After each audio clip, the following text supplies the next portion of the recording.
Good morning, everyone. This is Jeanette Mott Oxford, the Executive Director of Empower Missouri. We're glad that you're joining us today for this webinar on the very important tax reform debate that's going on, not just the one regarding the House and Senate bills that are being debated in Washington, D.C., but also some developments in tax reform in Missouri as our governor and members of the Mhdc board, the Missouri Housing Development Commission board, have called for some changes in the low-income housing tax credit program in Missouri. So we have some experts ready to brief you today on the situation that we're in so that we can all take action together in ways that will matter around our state's affordable housing crisis. We're going to get started in just a minute here. We're giving people time to get logged in. There's always a few folks that have trouble figuring it out or making everything match up, so we're giving them just a second to get on.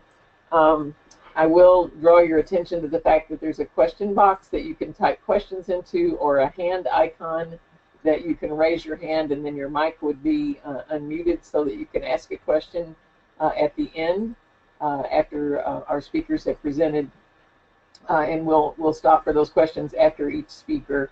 We'll be having Sarah Michelson from the National Low Income Housing Coalition first, then Olivia Barrow from Enterprise Community Partners, and then Jeff Smith from the Missouri Housing Development, the Workforce Housing Association will be our final speaker today. We'll be moving from federal to local, so starting with the broadest lens and then zooming in on Missouri toward the end is the flow that we're going to be using.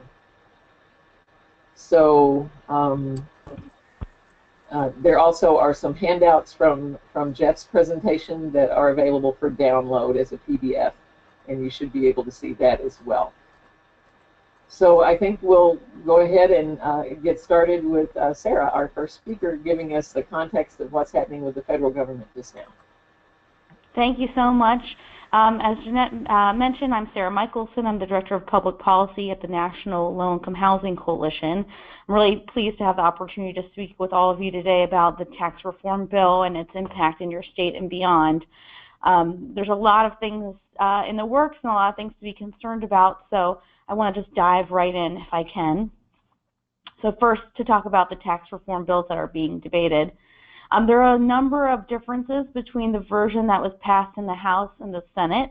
I don't want to get too deep into the weeds on the impact on the low-income housing tax credit because we have another expert with us, Olivia Barrow from Enterprise Community Partners, and she'll be able to provide a lot more details on that.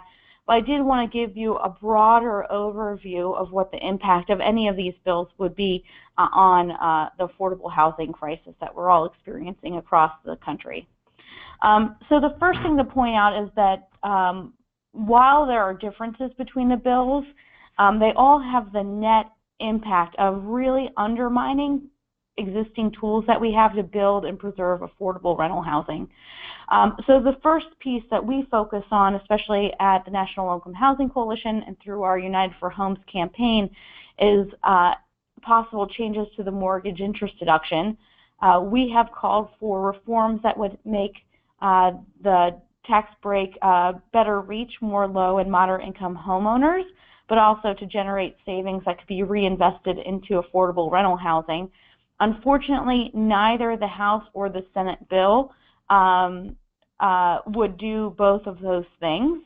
The House and the Senate bill both double the standard deduction, which in our minds would be a step in the right direction. It's a good, taken alone, it would be a good step. But the impact of it would be an even more regressive mortgage interest deduction. Currently, right now, about 40% of the mortgage interest deduction goes to homeowners with incomes above $200,000. The top 1% of earners get about $11.5 billion each year through the mortgage interest deduction. So both of those pieces would just exacerbate the existing problems with the mortgage interest deduction. We were happy to see that the House took a real historic step in lowering the size of a mortgage that's eligible, which is another element that we have called for. Currently, the cap is at $1 million, which is just about 6% of all mortgages nationally are above $500,000, the House bill would lower that to $500,000. But at the end of the day, none of the savings from these changes are going to be reinvested into housing for people who are with the greatest needs. Instead, we see, as we do with all the changes in the House and Senate bills, the savings are really being taken out of housing programs and put towards providing lower tax rates for wealthy individuals and corporations. Again, I won't go into the details for the low-income housing tax credit, but I will mention that while the 9% credit is preserved, the program is not expanded, nor were any of the reforms that we were seeking that were supported through bipartisan legislation that the Action Campaign had been pursuing. None of those reforms were included as well. So it was a real missed opportunity to strengthen and streamline the program and make it better serve extremely low-income people and people experiencing homelessness. The House bill also eliminated a number of other devices that are used to build and preserve affordable rental housing, like private activity bonds, which essentially eliminates the 4% low-income housing tax credit, the new markets tax credit, the historic tax credits, all of which are important to communities nationwide. And finally, both bills, because they greatly expand the deficit, the House bill would expand the debt by about $1.5 trillion, the Senate bill about $1 trillion. Both of those put existing investments through HUD and USDA rural housing at risk of even deeper spending cuts in the future years. There are a number of other ways that we believe that this tax bill is spelling a higher cost even above and beyond that $1 trillion price tag. Like I mentioned before, it weakens or eliminates tools that are used for affordable rental housing directly in the bill itself, but it would also have impacts beyond just the tax code. There is in place a 2010 law known as the Pay-As-You-Go law, which was put into place to prevent Congress from driving up such deficit spending. That would, because of that existing law, the tax bill would trigger automatic spending cuts to mandatory programs, dozens of mandatory programs. The only one that directly impacts housing, however, is the National Housing Trust Fund, which would see about a $15 million cut below its current funding levels if the tax bill were to go into place and if there weren't a workaround that were included. And as I mentioned before, the tax bill would put into place deep spending cuts to HUD and USDA in the out years. Although Republicans will deny that that's the case, they have already started pivoting to what they're calling welfare reform for January 2018 and beyond. What does that mean? Well, many congressional leaders, including Paul Ryan and others, have said that even though the tax bill will not pay for itself through economic gains, the next way that they want to help pay for these cuts is by, to pay for the tax bill is to reform entitlement programs like Social Security, Medicare, Medicaid, but also all means-tested programs. So we're hearing about things like work requirements, time limits, block granting of programs that we could see applied to housing programs at HUD and USDA. At this time, though, it's unclear what legislative strategy that they'll have for going about those sorts of changes, although we do have a clear idea that the President is going to be issuing an executive order to all agencies to look for ways to incorporate these sorts of changes. They might also pursue a budget reconciliation process. This is the same process that Republicans used to try to repeal the Affordable Care Act and that they're using right now to pass their tax reform bill, and that's a process that allows them to enact these sorts of changes without more than 50 votes in the Senate.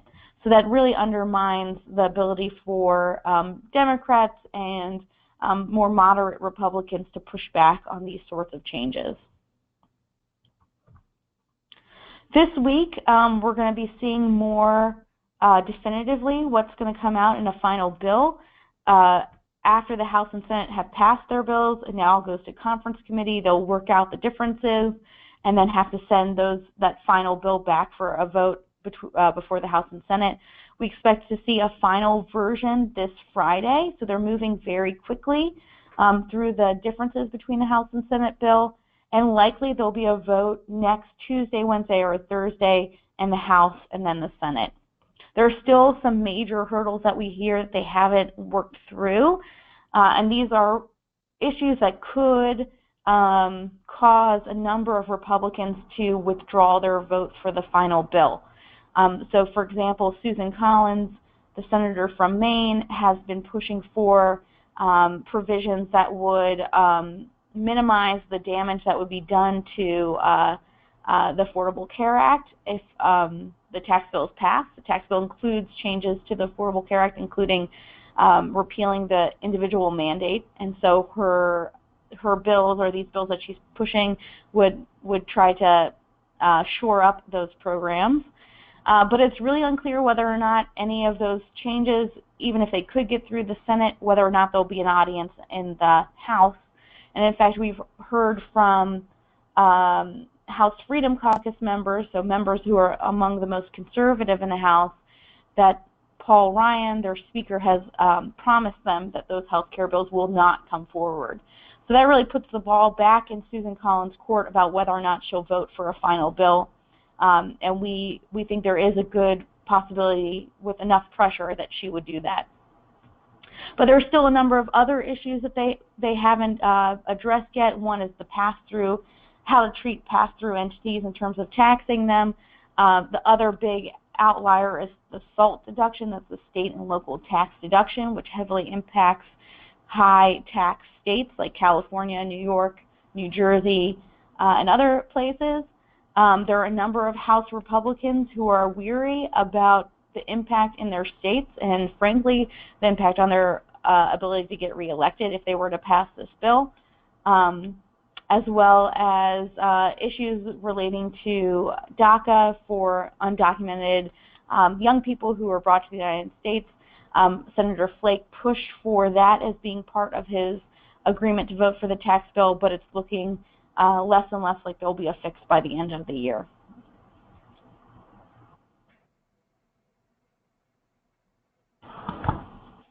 Just one second as we move for the slide, but I wanted to share what we have been asking members of Congress to vote against the bill, and we have a couple of targets that we think are the best that people should be focusing on, or the highest priorities for focusing on. Unfortunately, that doesn't include Missouri, but you should still be reaching out to your members of Congress even if they aren't on this list.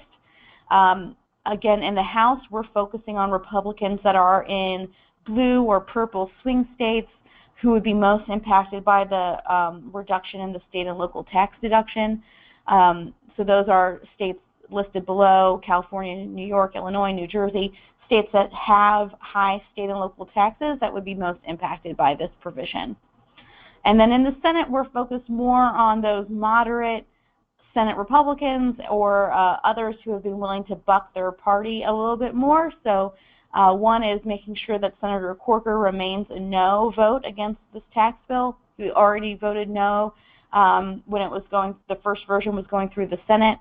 We're seeking to switch Susan Collins' vote from a yes to a no, and focusing on the impact on the health care bills that she had been pushing for. And I think Flake and McCain from Arizona are also among our top choices, and we're focusing on, in those offices, the impact that the tax bill would have on the debt and the lack of a fix for undocumented students. While I'm here, I also wanted to provide a little bit of an update on where things are with the appropriations bill, since that has an overlap with the tax bills. Right now, the federal government is operating through a continuing resolution through December 22nd. A continuing resolution really just carries forward spending levels from the previous year through this time period. It gives the Senate and House a little bit more time to negotiate over their final spending bills. That time is really needed to address one overarching question, which is whether or not there'll be some sort of an agreement to lift the low spending caps that are currently in place and that prevent Congress from fully investing in affordable housing and other investments. As a recap, though, I wanted to provide each of you guys a summary of where things have been with the tax bill, what the President proposed, and what the House and Senate have done in response. The President's bill was pretty shocking. It came out with a $54 billion cut to all domestic programs. For HUD, that was about a 15% or $7.5 billion cut to HUD.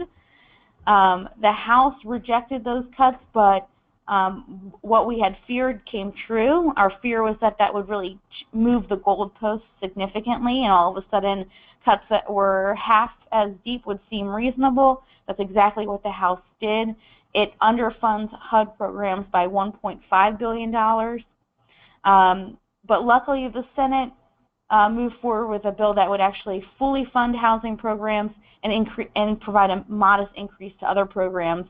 That is really stemming from two features. One, that we have a very strong champion in affordable housing with Susan Collins, who negotiated with her own colleagues to provide the THUD bill that oversees HUD programs with as many resources as possible, but also because the Senate was working from an understanding that some sort of bipartisan deal would have to be made. And we don't need to spend a great amount of time of looking at what those the House, Senate, and President's budget would do in detail, but I did want to give you a little flavor for just how deep those cuts would be. The President's budget, we estimate, would result in about 250,000 housing choice vouchers being lost. It would cut public housing capital dollars by 2/3, and it would eliminate a number of really important programs that are used locally, including CDBG, home, choice neighborhoods, as well as other programs that serve people with the lowest incomes.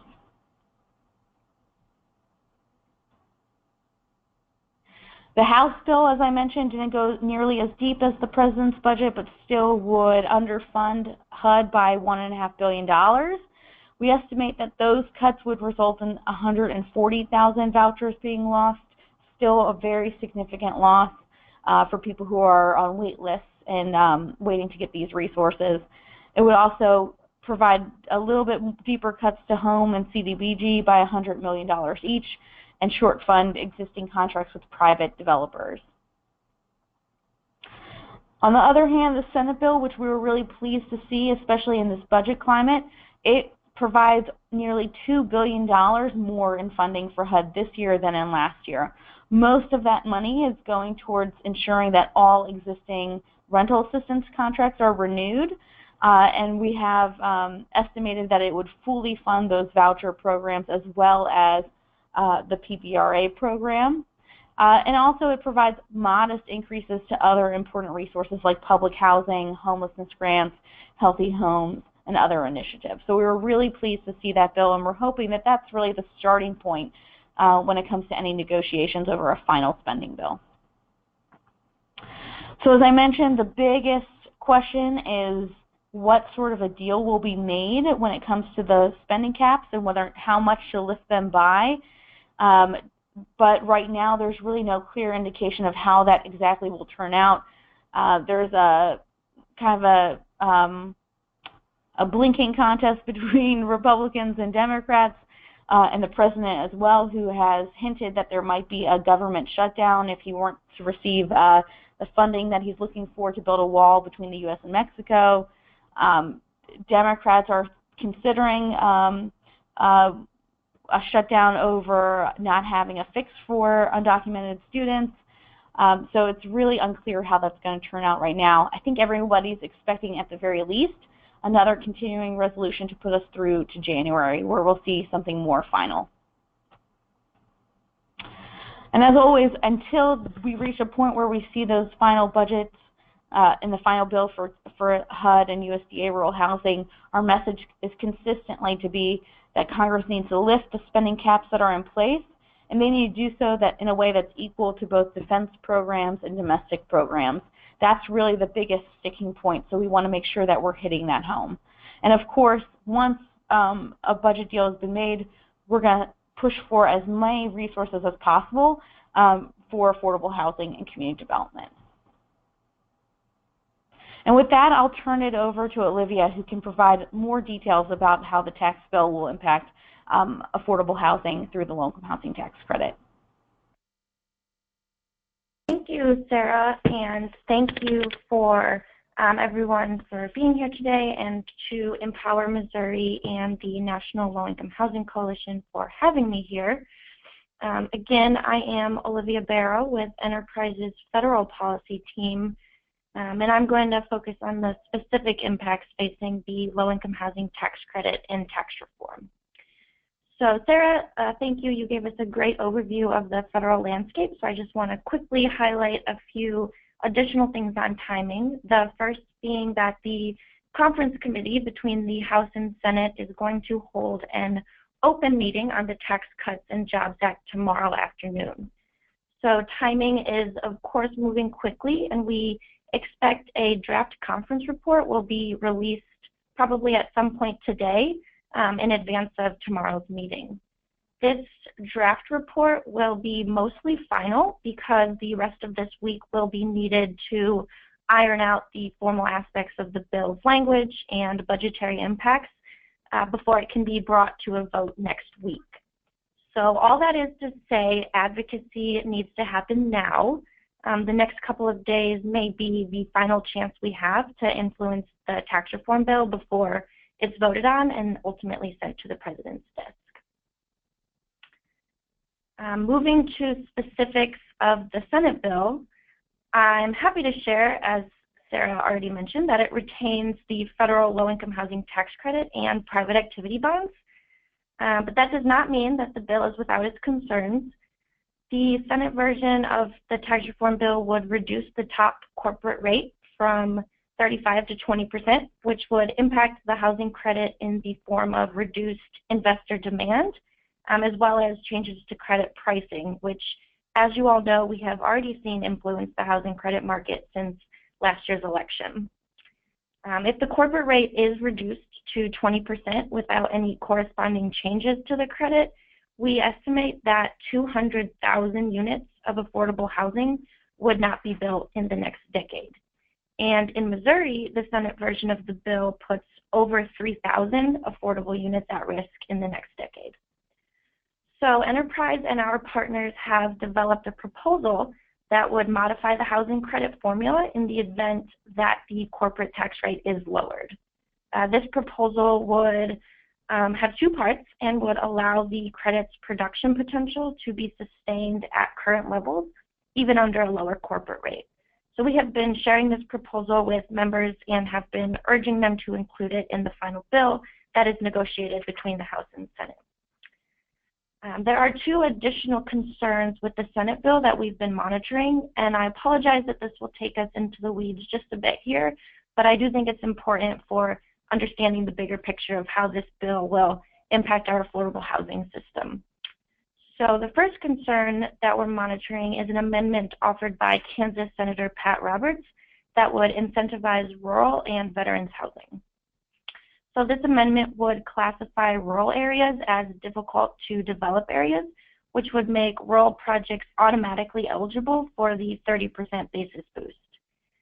However, including rural projects in the basis boost would incur a small cost to the overall bill. So to pay for this amendment, the office chose to reduce all basis boosts across the board from 30 to 25%.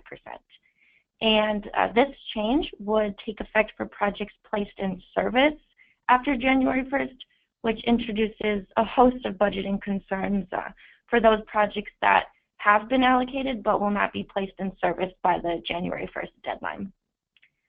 So Enterprise and our partners have been working with Senator Roberts' office to explain the negative impact that this amendment would have on many projects in the pipeline, including many rural projects in the Senator's own state. So far, it does seem like our advocacy efforts are paying off. We've heard that the office intends to remove the basis boost reduction from the final bill and potentially also modify the amendment's language to apply to projects allocated after 2017 rather than those projects placed in service after 2017. But we won't know for sure until the conference report is introduced. So we are continuing to do that outreach, but we are cautiously optimistic that these changes will be made. And then the second concern we've been monitoring in the Senate bill is an indirect effect on the housing credit in the form of a provision called the base erosion and anti-abuse tax, which would limit foreign entities or U.S. entities with foreign affiliates from collecting tax credits. So unfortunately, this includes the housing credit, which means that foreign banks or U.S. banks with foreign affiliates would no longer be able to claim the housing credit. We estimate that this would affect between 10 to 25% of the housing credit investor market, which is no insignificant sum. So we are working to get the housing credit excluded from the base erosion provision. I should note that Senator Gardner and Senator Grassley are working on a proposal that would exempt a number of credits, including the housing credit, from the base erosion tax. So we are engaging in targeted outreach to urge its inclusion in the final bill. So moving now to the House bill.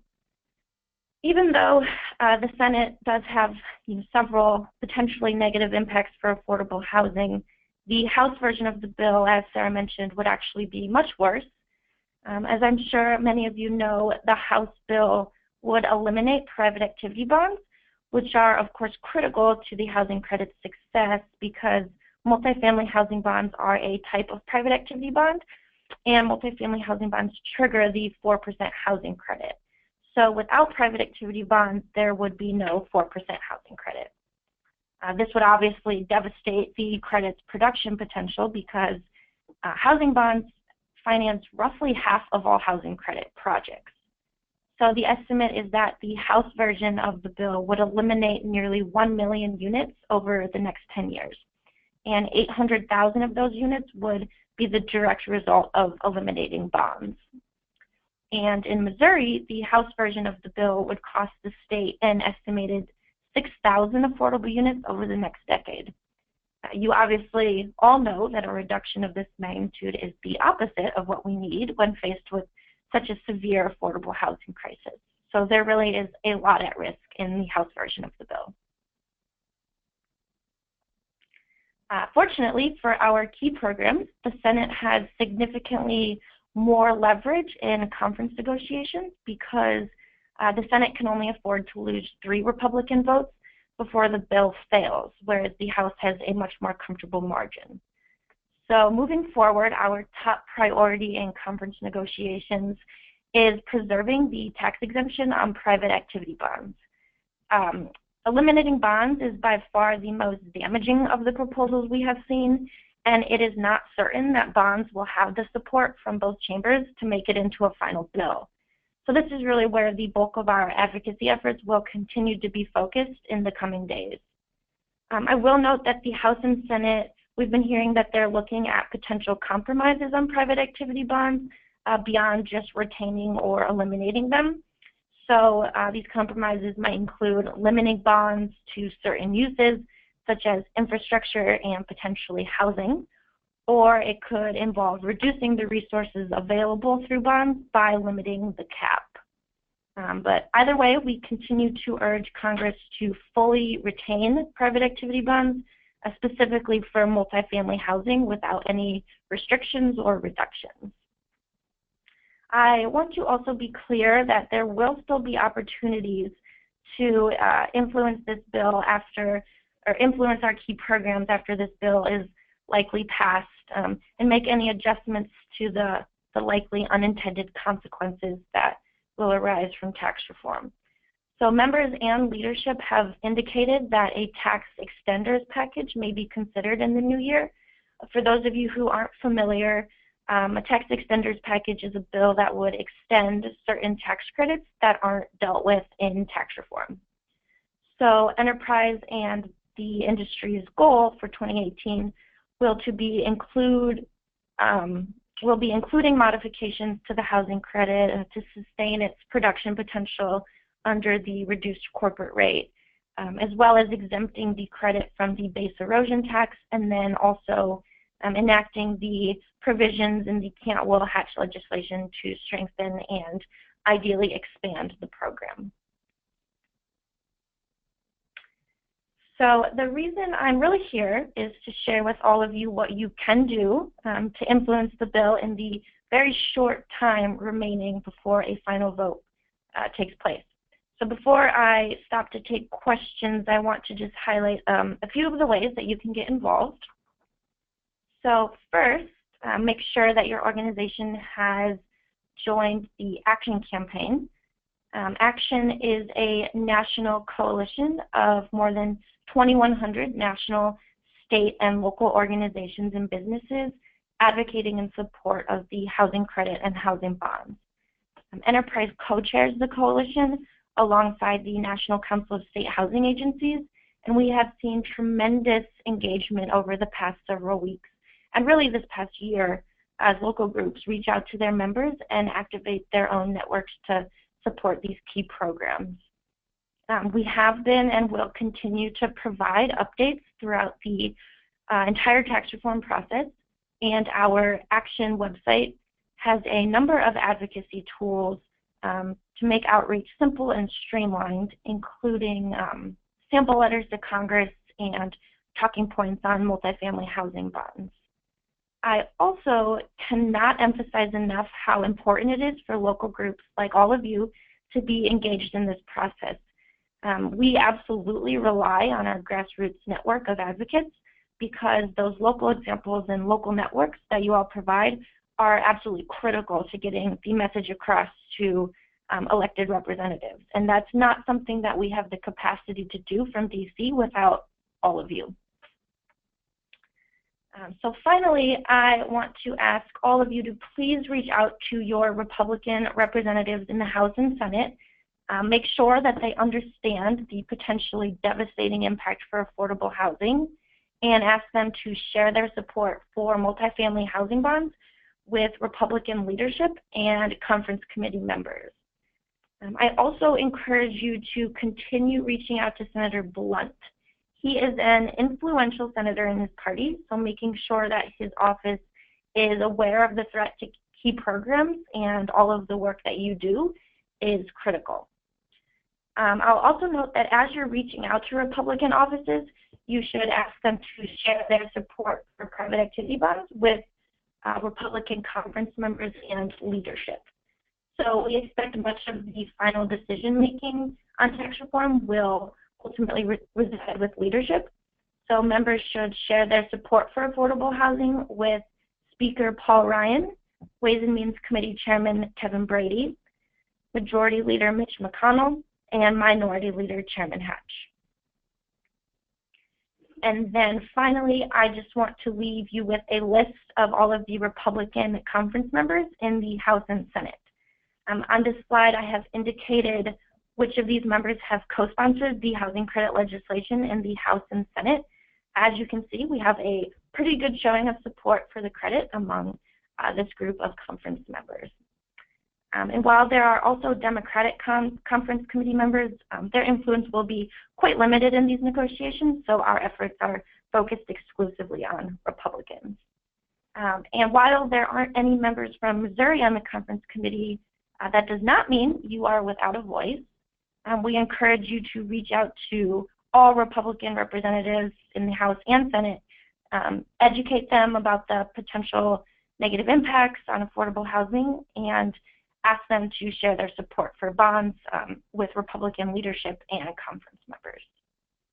So with that, I will stop and see if we want to turn it over to questions or if we're ready for Jeff. We're going to take some questions about the federal portion of the presentation before we move on to Jeff. Maybe we could put the slide back to that last call to action there so that folks have a chance to make note of that. Well, one more back, I think, for you. Yep, there we go.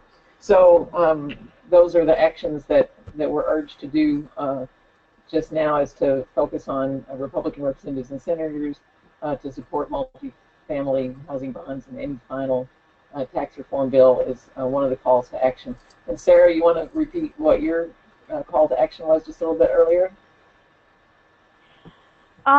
We're asking advocates to call and encourage a member of Congress to vote against the bill. But I think for Missouri, given where your leadership already stands, where your congressional delegation stands, I would follow Olivia's lead and urge them to protect these resources to the greatest extent possible. Okay, great. So there's the question box, and then there's the ability to raise your hand and have your mic unmuted so that you can ask a question.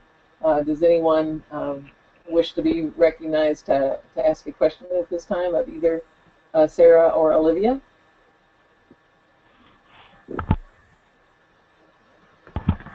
We don't see any questions just yet or people raising their hands, but people should feel free to go ahead and type their questions into the question box if they have any.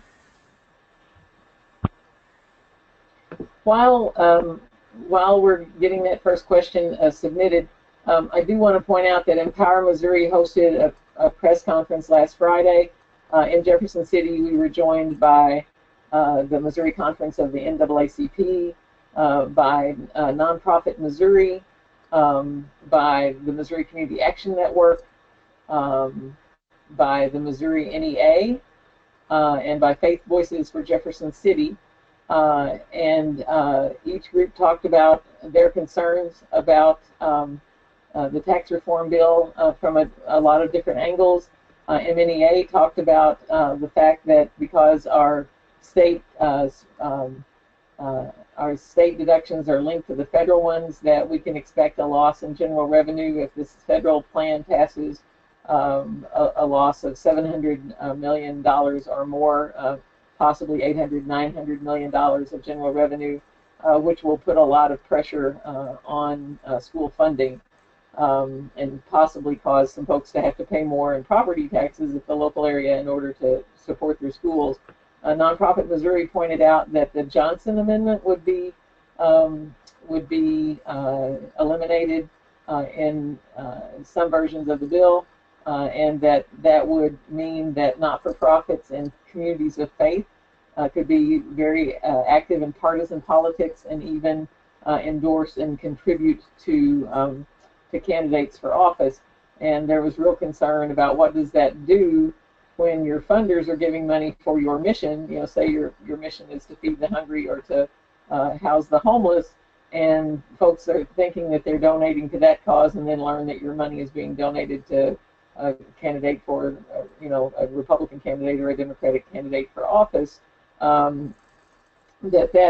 will create quite a bit of tension, quite possibly, in the nonprofit realm, where people really want their gift to go for your mission and not for partisan politics. And there's just a whole lot of dangers, of course, contained in that. So if people didn't know that that's part of the proposal, they might want to talk to their legislators about that as well. If there's real concerns about erosion of separation of church and state, erosion of the clean voice of the direct service community to do their missions around things like basic human needs by getting partisan politics involved in the work of not-for-profits. Faith Voices, certainly talked about, from their perspective, the unjustness of a bill that would have the top 1% having an average cut next year of $42,000 in Missouri to their taxes, and that growing to $58,000 a year by 2027. So the top 1% receives a lion's share of the cut, the money from the cuts.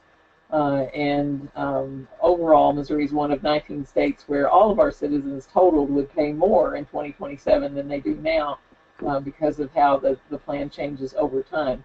So there were a lot of concerns that were expressed there. NAACP talked about the disparate way that wealth is distributed in our society already, and that people of color having high rates of poverty would perhaps be impacted on most strongly, and the community action agencies talked about what happens when there's more pressure to cut the social safety net at a time when we have so many people housing insecure and food insecure. So if you haven't thought about bonding with other not-for-profits in your area and hosting a press conference to announce your concerns about the tax reform plan, you might consider doing that. The media is certainly very interested in covering this, and having local voices involved in making that announcement can draw them out.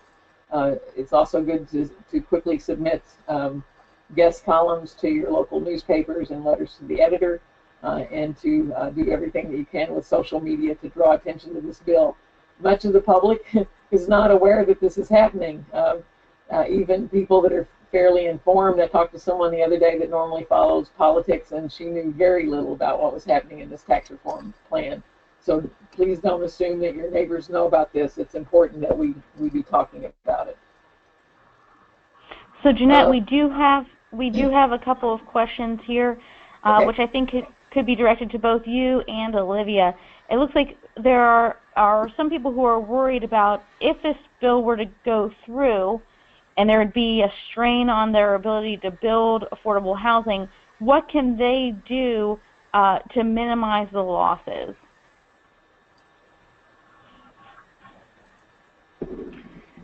So this is Olivia, and I'll just jump in real quick there. So as I mentioned, in 2018, leadership in the House and Senate has discussed doing a bill to not only extend certain tax credits that aren't dealt with in tax reform, but to also make any of those tweaks necessary, for issues that may arise from the initial bill. And so our biggest focus moving forward will be, making sure that our advocacy is strong in that process and correcting for any of the potential negative impacts that do occur in this initial bill.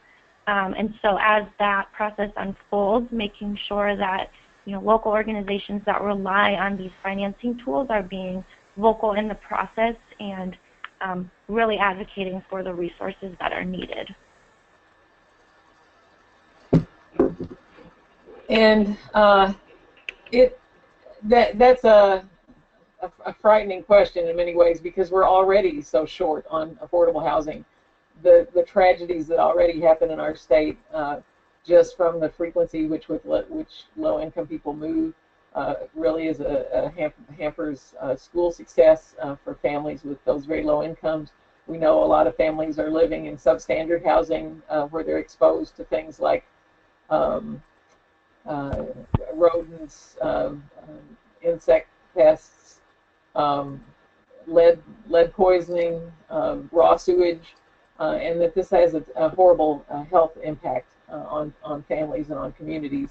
So it's a real challenge. I think one of the main things that we can do is to actually be involved in our communities and making sure that our neighbors know what is happening. I think a lot of times, we occasionally have elections in Missouri where only 25% or less of voters will go out and vote, and especially like if it's an April election or an August election as opposed to a November election. I think we have to make sure that our neighbors understand how vital these elections are, and that people be more active in participating in events like candidate forums to learn the positions that people running for office have and what their voting records are on crucial basic human needs kinds of issues. And certainly one of our roles is to try to make sure that every voter is an informed voter to understand what policies have been enacted, what budget decisions have been made, and what is the real life consequences for their neighbors in Missouri. So I think we all have to step up our efforts to get our neighbors to pay attention to the impact of policy on the lives of our communities.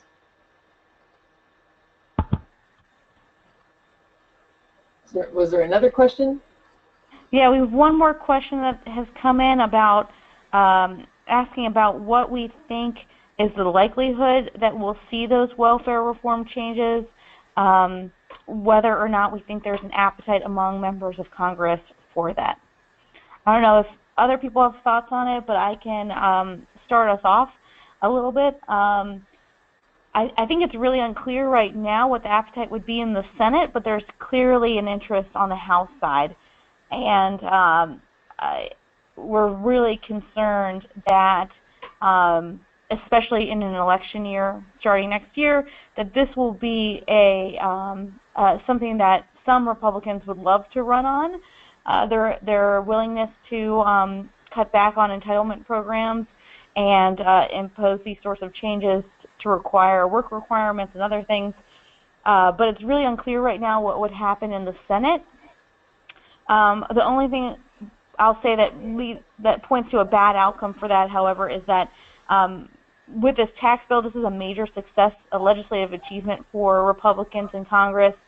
They might be feeling that like the wind is at their back a little bit and might be willing to reach out a little bit more to issues they might not have previously.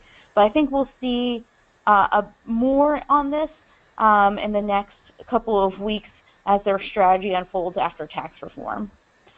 I didn't know if Jeanette or if Olivia, yes, you wanted to add anything to that? Olivia, did you want to add to that?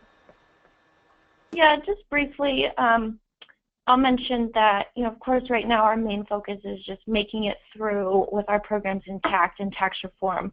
But moving beyond that, we always emphasize the message that other programs, other critical housing programs like CDBG and Home provide really, really critical forms of gap financing to most housing credit developments. And so in that outreach, if it did get to the point where we're looking at this welfare reform scenario, making sure that our message is connecting all of these programs together and making the case that one is not necessarily as successful without the others.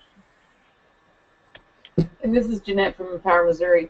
I attended the Invest 2017 event with Center on Budget and Policy Priorities in November in Washington, D.C., and every indication there was that there will be a wave of welfare reform coming up soon. And certainly I've heard a number of stories in the media.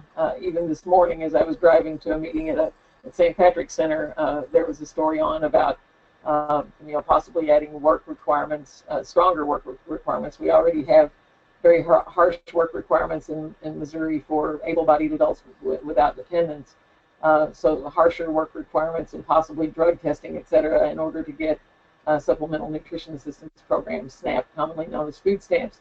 So we fully expect that there will be a push and that the banner will be state flexibility, but that contained within that banner is deep cuts and harsher rules and rules that ignore the realities of poverty. When we had welfare reform in 2015 here in Missouri, Senate Bill 24, harsh work requirements were imposed upon desperately poor families that are so poor that $292 a month of temporary assistance for needy families for a family of 3 looked like the best option in their life just then to apply for that program. And yet when you're that desperately poor, and very few of those kind of families actually do get affordable housing, only about 15% of them here in Missouri get Section 8. You already have bills much larger than your income and generally have challenges around things like transportation, having appropriate clothing for work, and money to keep what clothing you have clean. The real life challenges of that kind of desperate poverty are not calculated, and there's an unfortunate widespread belief in waste, fraud, and abuse that people are gaming the system, and lots of things that you can find on social media that feed that notion. Unfortunately, there's sort of a cottage industry of hateful memes about poor people out there that I see pop up on even some of my friends' Facebook pages occasionally, sadly enough. We do think that there will be a big push for federal welfare reform, and that it will be very important that we grow our network of advocates in order to have the strength all across the state in all 8 congressional districts, and the power to communicate effectively to Senator McCaskill and Senator Blunt how important it is that people have access to basic human needs, that none of us benefit when Missourians are hungry. We also know that the Farm Bill has to be reauthorized by September of next year, and that 80% of the Farm Bill is SNAP, and SNAP brings $90 million a month into the state of Missouri. So it's important that we keep our safety net strong. The safety net is a hand up, not a handout, and it really does play a role in how healthy children are and whether families will survive. We hope that you will not only stay with us in the new year as we face this challenge, but that you will invite friends and neighbors to become part of Empower Missouri. If you're kind of new to Empower Missouri, we started in 1901 as the Missouri Conference on Charities and Corrections, and we have addressed issues of access to basic human needs and basic fairness in our state for over a century, and have changed our name several times in that process, most recently rebranding as Empower Missouri in 2014. But you can learn about us at www.empowermissouri.org, and we hope that you'll want to become part of our network. And Jeanette, we have another question here from Levon, who's asking about whether or not cuts in funding to HUD programs would only affect new developments or new vouchers, or whether or not it would have effect on current voucher holders in housing. And I can start that off, Levon. The cuts that we're looking at, the risk of cuts in both the House bill and the President's budget, would be so significant that they would impact current residents as well as future residents. So, for example, the President's budget request cut funding for HUD so deeply that there really would be no way to only have it impact future investments.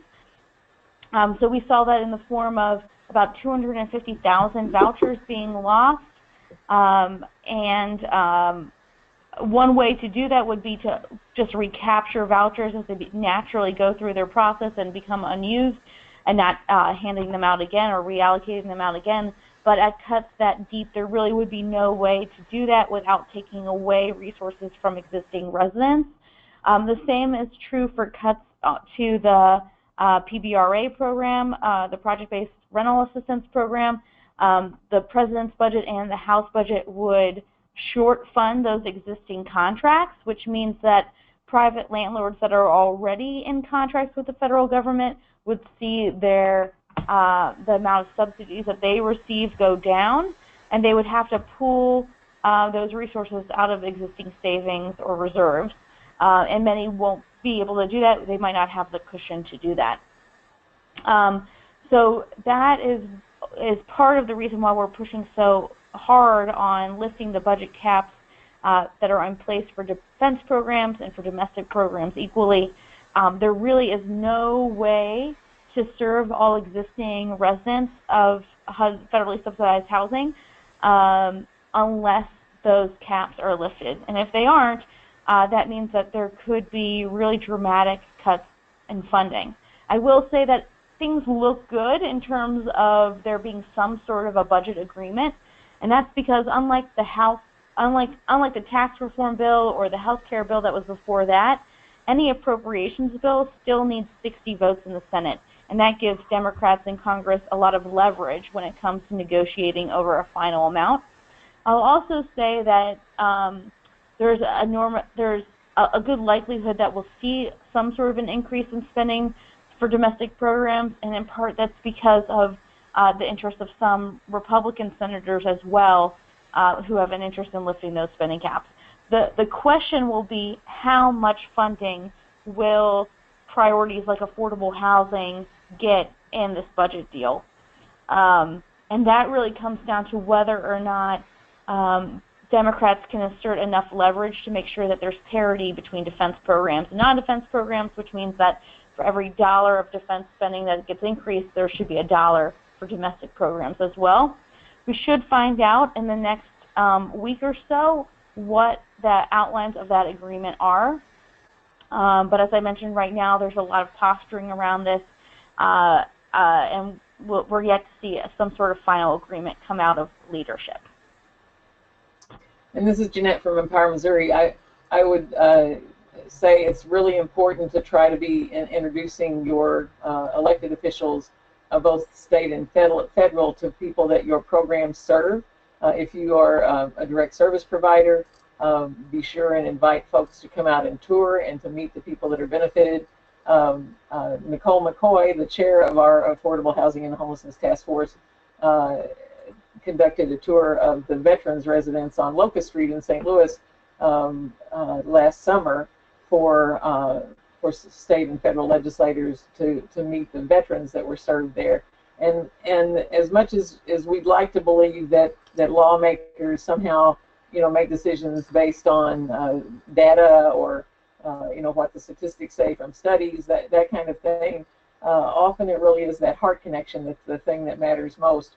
As a workshop that I went to in Washington, D.C. said, one child dying is a tragedy, 1 million children dying is the statistic. So people are not moved by numbers, they are moved by stories and by a feeling of compassion for a particular person whose story touches their heart. So help people meet those that benefit from your programs, and that will make a difference. I know it's sometimes hard to get very busy legislators to come out and see your programs personally, but if you ask them repeatedly, and if you have their own constituents make the invitation, that can sometimes do the trick where perhaps an invitation from the executive director does not always get it done, but if several people who are live within the boundaries of the particular elected official say, I plan to be at this event and take the tour, would you do that as well? You can have better results sometimes. Great, Jen. I think that's all of our questions. Okay. Well, Jeff is supposed to join us any moment now. He had another call right before now, so he's actually not on the line with us quite yet. Maybe that will inspire someone else to ask one more question as we're waiting for him to phone hit. And he said he would be here by around 11:30, and it's 11:29 at present. Well, while we're waiting, I will bring it to your attention, in case you're not aware, that our Missouri General Assembly begins to meet annually on the first Wednesday after the first Monday in January. So this year that will be January 3rd, the earliest possible meeting date for our legislature, given that the first January 1st is on a Monday this year. So starting at the end of that week, there will be a report that we will issue letting folks who are human services providers and other concerned social justice advocates in our state know kind of highlights of what has happened that week in the legislature, and we will make sure that our partner organizations are aware of what legislation has been filed, what important hearings are coming up, and that people have every ample opportunity to either come down and testify in person at our state capitol before a House or Senate committee, or submit testimony in writing to the chair of the committee for distribution to the committee, so that your voices can be heard. So please be sure and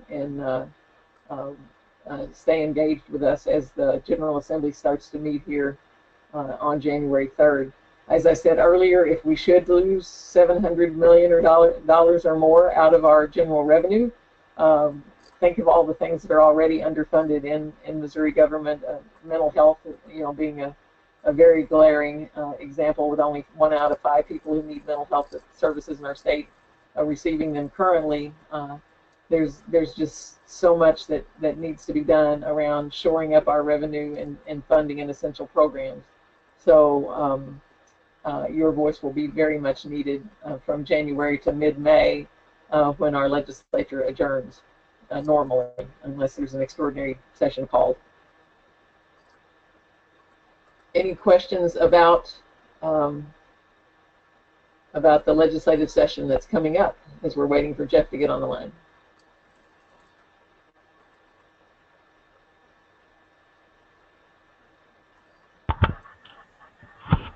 we do have one other question that just came in. He's asking, what is an example of work requirements obligation? The current work requirements are framed in terms of how many hours you have to work, and depending on the program that you are involved in, the work requirement could be doing something like job search. It could be being in a GED class. It could be serving in some type of an unpaid internship. There are long list of activities that you can do, but the problem is for those able-bodied adults without dependents that I mentioned earlier who've been cut off of food stamps in our state, more than 30,000 of them since the welfare reform bill passed here in 2015. Many times there are not programs that they can access because they live in rural parts of the state and there are no public transportation systems and people have no transportation. So if you live in a high unemployment area and you're asked to fulfill a work requirement and you can't find either paid work to do it, nor some type of perhaps a program that a not-for-profit is conducting, or a government-sponsored program because it's inaccessible to you without transportation to go some 20 to 30 minutes away from your home to get to it, you're just not going to manage to do that. And when we increase hunger in our rural communities, often accessing a food pantry is also difficult because it may be miles away. Not every rural area has the vans that go out and deliver food in more remote areas. So increasing hunger doesn't really improve the situation or make people able to find jobs. We need solutions that are based on the reality of the situation, and the threat of removing food or other kinds of assistance seldom really addresses the real problem that's going on.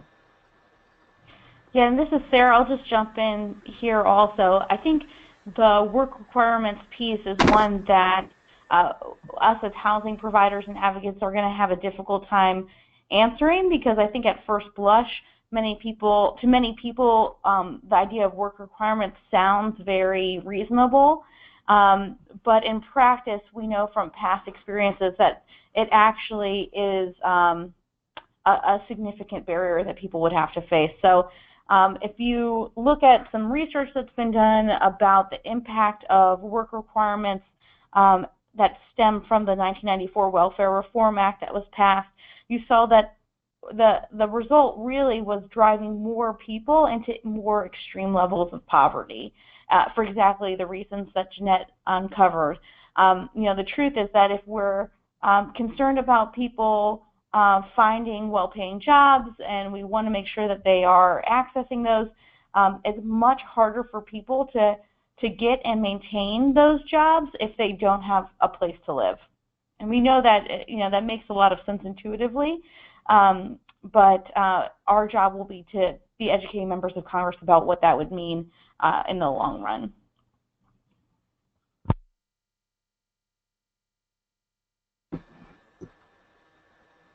Well, it appears Jeff has been delayed a little bit. We did expect to have him by 11:30, but I still don't see him as on the line. Do notice that there are some key points that he has supplied that are available as a download, and I have sent him a text to see if he can update on his arrival time. I can say as background for Jeff that there was a Governor's Commission meeting earlier this year called the Governor's Committee on Simple, Fair, and Low, the Governor's Commission on Simple, Fair, and Low Taxes, and their report called for a number of changes to the low-income housing tax credit program. There was a suggestion that it be converted to a low-interest loan program, and then fairly recently there was a meeting of the Missouri Housing Development Commission when the governor and others on the board voted to basically eliminate the low-income housing tax credit program in our state. I think Jeff probably will be mentioning that you know, one of the criticisms of the low-income housing tax credit program traditionally as auditors from both parties, Susan Monty as well as Tom Schweik, have issued audits that have showed you know, getting less than 50 cents of housing for each dollar invested because of part of the money going to syndicators and other parts of the whole puzzle. But Jeff will probably want to tell us that there's more to it than that. A direct grant program where each dollar of housing goes to a dollar of housing would, of course, be very desirable, but the political will to do that has not particularly existed in our state. And one of the real concerns, of course, is that our revenue system is already so inadequate to meet our state's essential needs. We have structured ourselves to fail as a state around revenue by imposing two Hancock amendments on ourselves. One, where if we go over certain revenue levels, we have to give money back to the taxpayers.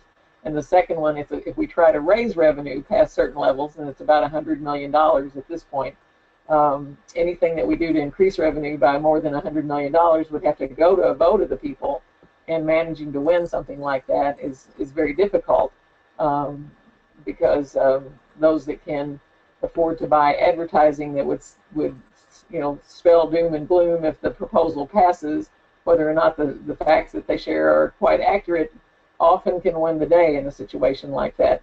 Many people have a kind of knee-jerk reaction against voting for something that would increase revenue or increase the amount of taxes that they pay, or the amount of taxes that they think they'll pay.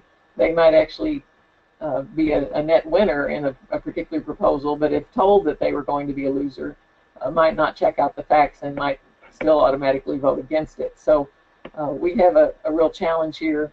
The most recent audit of the Hancock Amendment in our state showed we were $4.1 billion below the point where we would give money back to taxpayers, and that deep hole has been created by over $2 billion, about $2 billion worth of cuts to tax programs over the last 20 years in our state, and then just are not doing anything to modernize in many cases. We haven't increased our fuel tax since 1996. We haven't updated our income tax table since 1931 in our state. So our top income tax bracket starts at $9,000 a year taxable income. So we have a particularly challenging revenue picture in our state, and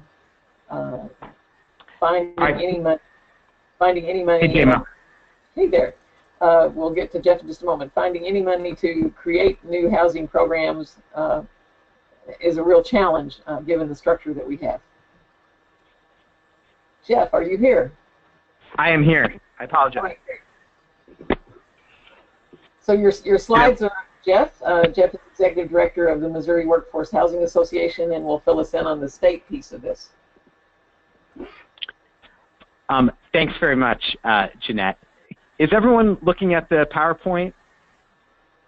We are. Okay, great. So I'll start with a brief overview, then I'll talk about some of our advocacy efforts, and then close with a couple minutes on media.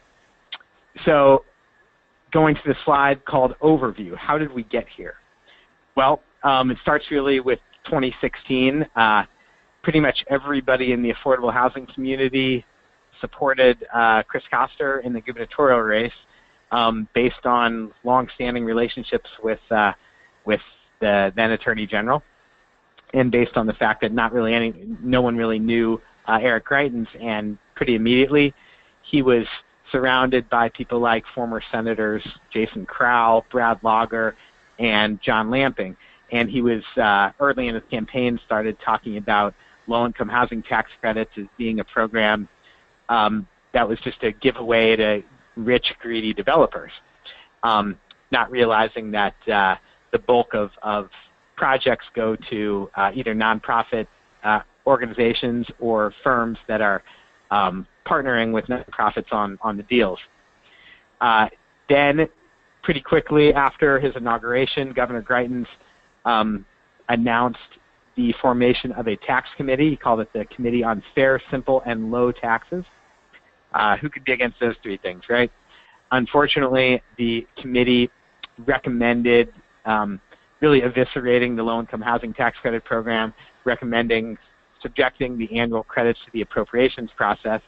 If you did that, I think you'd have a really hard time getting the Missouri legislature with its current composition to annually appropriate $150 million for low-income housing.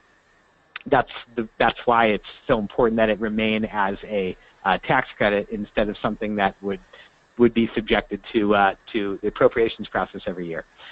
And it also recommended a sunsetting of the program, which would basically be a slow death, because if it were sunsetted or ended, it would be extremely difficult, if not impossible, to reinstitute or pass new legislation reauthorizing the program.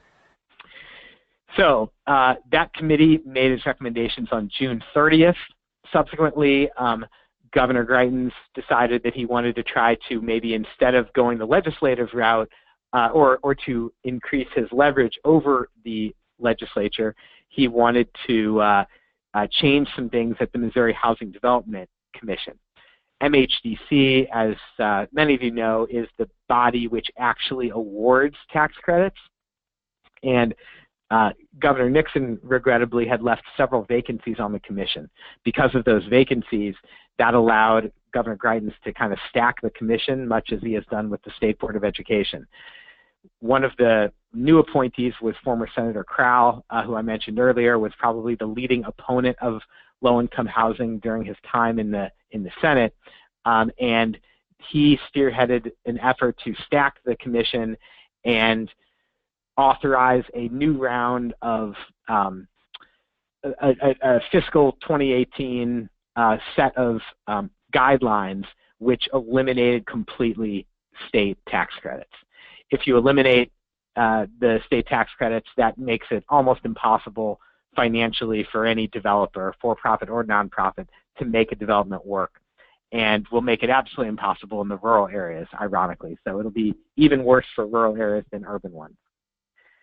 So the goals, let me move down to goals, some of the goals that we have in the coming weeks and months. Number one is first to try to reverse the decision of MHDC. They put together a draft qualified allocation plan.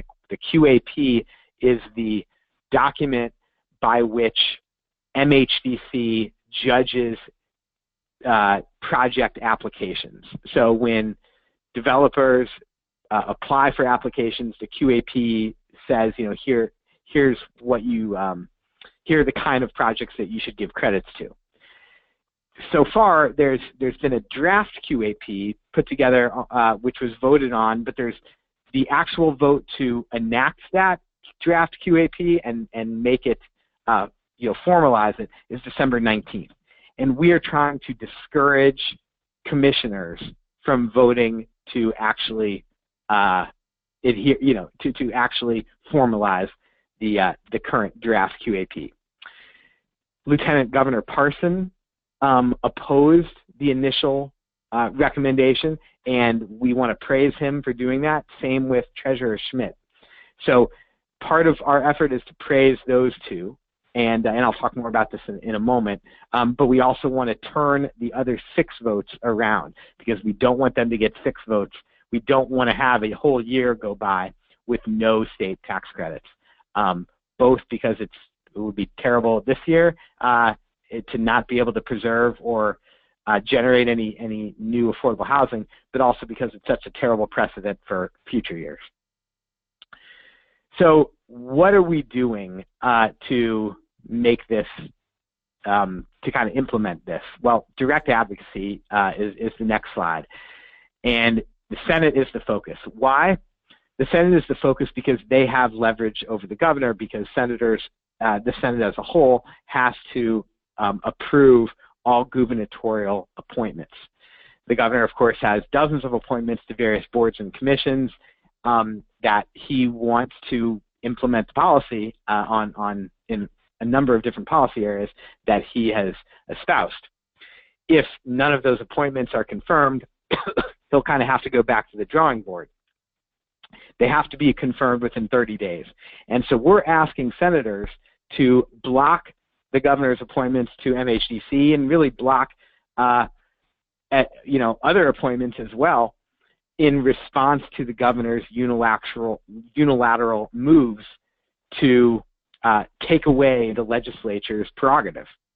The legislature, of course, has provided guidance that we want, to spend about $150 million a year on low-income housing tax credits, but the governor, by stacking the commission, has, really unconstitutionally, many attorneys would argue, taken over the legislature's appropriating power. So we're asking senators to stand up to him and,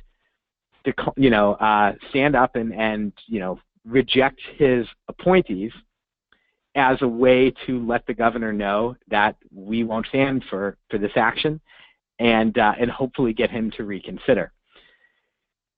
We're also asking House members to contact their senators and let senators know that the House members have the senators back if they're willing to take this action, to show the governor that he can't just take away eliminate a $150 million program by himself.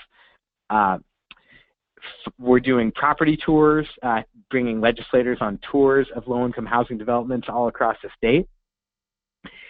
We are encouraging property managers to support our grassroots efforts by mobilizing residents themselves. We've got residents throughout the state and in about 15 or 16 different Senate districts contacting senators themselves. And of course, we're using Twitter and Facebook as well, and I'll talk more about that at the end. So some key points, we sent out kind of some key points about the LIHTC program, but the most important point is that the wait lists continue to grow across the state. There's 23,151 families on the affordable housing wait list in St. Louis City alone. One jurisdiction with 300,000 people, 1/20th the number of people in the state, and there's 23,000 plus families on the wait list. The wait list has been closed for 2 years. Okay, it opened for 1 week 2 years ago, and in 1 week, 28,000 new families applied. And then they had to close it again to try to work off that backlog. This is not atypical. You have similar numbers in St. Louis County and Jackson County, and then in smaller counties across the state, you've got 800 here, 1,000 there, but you have long wait lists all over the state, about 100,000 people statewide. So that's the first main point. The need is acute, it's greater than ever, and the governor not only stopped all future projects, but he offered no alternative. And so people are going to just continue to be left out in the cold. And vulnerable, very vulnerable populations, formerly homeless veterans, seniors, people with disabilities, comprise about 3/4 of all projects over the last decade. Most are targeted at those populations, and they're the people who will be left out in the cold. So we are asking the governor or senior staff to meet with the legislature and come up with a solution instead of unilaterally ending a program with bipartisan support that was enacted by the legislature. The next slide is called Mhdc. We are asking people to reach out to commissioners individually. There's sort of 3 groups. Parson and Schmidt supported our position at the last meeting. We want to thank them. Their email addresses are below. Greitens, Crowell, and Simpson are highly unlikely to change their votes. Probably not worth spending too much time contacting them. The ones who are really in play are Commissioners Bay, Miller, and Hawley. So we'd love outreach to them if possible. There are key points provided in a separate document, but if anyone who has personal stories about the importance of affordable housing would be encouraged to intertwine those stories with the data in the addendum that describes key points. And finally, we're approaching editorial boards of small papers around the state, writing letters to the editor, op-ed pieces. If anyone is positioned to do that or would like to do that, then they should feel free to contact me to make that happen. My email is jeffmowha, so Jeff, M-O-W-H-A @gmail.com, and I can help you, facilitate you getting a letter to the editor or op-ed placed in a newspaper. We're also, of course, doing a lot of social media work, and you can use the email address on that last slide called social media process if you have any press clips or anything else that you think would be helpful for social media distribution. Our Twitter handle is @MoSafeHousing, @MoSafeHousing, and then the hashtag we're using is a little more active phrase, Save Mo Housing. And we are targeting all senators and the governor in particular with tweets. The governor has chosen to he has not he has not met with editorial boards of the Kansas City Star, the St. Louis Post-Dispatch. Frequently, he's pretty much snubbed most the major newspapers in the state, but he does like to communicate via social media, Facebook Live videos, Twitter, to announce different policy changes. And so we want to meet him in the medium that he has said he wants to communicate with voters, and that's what we're trying to facilitate. So follow us on Twitter at @MoSafeHousing, and I'm happy to take some Q&A for a few minutes if anyone wants to talk about how to best get engaged. Thanks, Jeanette. Thanks, Jeff. I know that someone had sent in advance a question about, are there ways to improve the low-income housing tax credit program? Are there particular ways you would suggest that the program be improved? Yeah, there are, actually. It's a really good question. One thing that we think could be a positive step would be to take the elected officials off of MHDC. There have been complaints over the years of, the program is too political, and there's favoritism in who gets, tax credits. Well, the best way to ensure that, some powerful developer doesn't, have an advantage in the process is to take, the elected officials off, so they can't seek, or if you leave the elected officials off on the commission, maybe limit their ability or eliminate their ability to raise campaign money from people who are connected with project applications. Either of those potential solutions are ones that we would be amenable to, and we think there could be some common ground between us and the governor's office, since he is always talking about good government himself. So that would be one possible way to improve the program. A second possible way to increase the program's efficiency. Right now, there's a limit at MHDC of only awarding credits to projects with less than 50 units. That tends to inflate the cost per unit because you have a certain amount of soft costs for every unit, like legal fees, and other things. And if you can spread those costs over 100 units, you can create more economies of scale than if you're spreading them over 25 units. So we'd love that kind of arbitrary limit on the number of units per development to be eliminated. There are great firms like McCormick Barron that do, development, large mixed income developments with maybe 200 or 300 low income units and, 200 or 300 that are middle income, and their ability to apply for the type of projects that really can transform neighborhoods is mitigated or even non-existent as long as MHDC has the 50-unit rule. So that's a way to make the program itself more efficient. We are totally open to other ideas about improving the program, but those are kind of a couple of the ones that have been thrown around. The governor's office seems really interested in the optics of pricing, of tax credit pricing. Right now, credits sell for about 60 cents on the dollar. And the reason that's the case is because of the time value of money. The credits don't finish paying out till about 14 years after they're originally awarded. just in the same way that no bank will give you a 0% loan for 14 years, investors who front the money for tax credit, low-income tax credit projects won't give a 0%, won't put their equity in at, for a 0% return for 14 years. So one of the things that could increase the pricing would be to shorten the credit period itself from, say, 10 years to 6 or 7 years. It won't actually be any different. Like the program won't be like magically more efficient. It will cost the state in general revenue a little more money up front if the credit is shorter, if the credit period is shorter, but it would increase the pricing from about 60 cents to around 70 cents if we shorten that credit period, because the erosion of value due to inflation would be mitigated somewhat. I know that's a rather convoluted explanation, but so I apologize. That's okay, Jeff.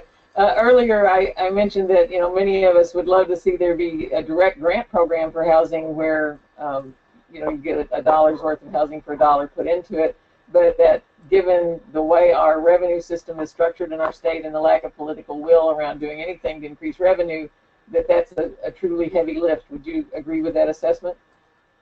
I would certainly agree with that assessment. If I thought, and if the organizations that are part of MOA, which are a mix of public sector housing authorities, nonprofit agencies, community development, corporations, and for-profit contractors and developers, if everybody thought that the legislature would just go ahead and appropriate $150 to $200 million a year through grants to build these, then I think people would be fine leaving the tax credit on the table.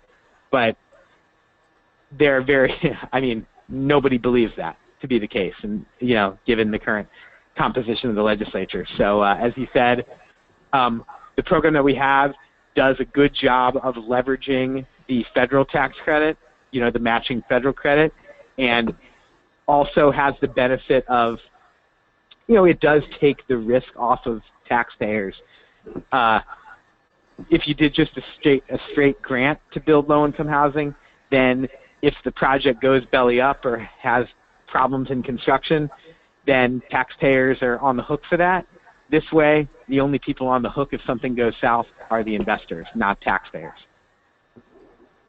Okay. Because if a project goes belly up, then the credit stream stops flowing. If a project stops leasing to qualifying low-income tenants, then the tax credits stop flowing. And so the current structure of the program, it may not be perfect, but it has some real advantages. Okay. Well, I want to thank Jeff and Olivia and Sarah for all participating in this call. Our email addresses are there on the screen. If you didn't get to ask a question or one has occurred to you in the last few minutes that you wish you'd asked, we certainly would welcome your contact so that we can get the information to you or find someone that can. Again, we urge you to stay engaged with Empower Missouri as we do advocacy briefings throughout the legislative session that starts on January 3rd here in Missouri. Our national partners like the National Low-Income Housing Coalition are so valuable to us, helping us have up-to-date warnings about what's going on in the federal government, since we try to keep our eyes on what's going on in state government. And we need your voices to join our voices at times that we call you into action. So thanks for being with us today, and thanks to our allies at LIHTC for making the webinar format available to Missouri advocates. Thanks, Jeanette.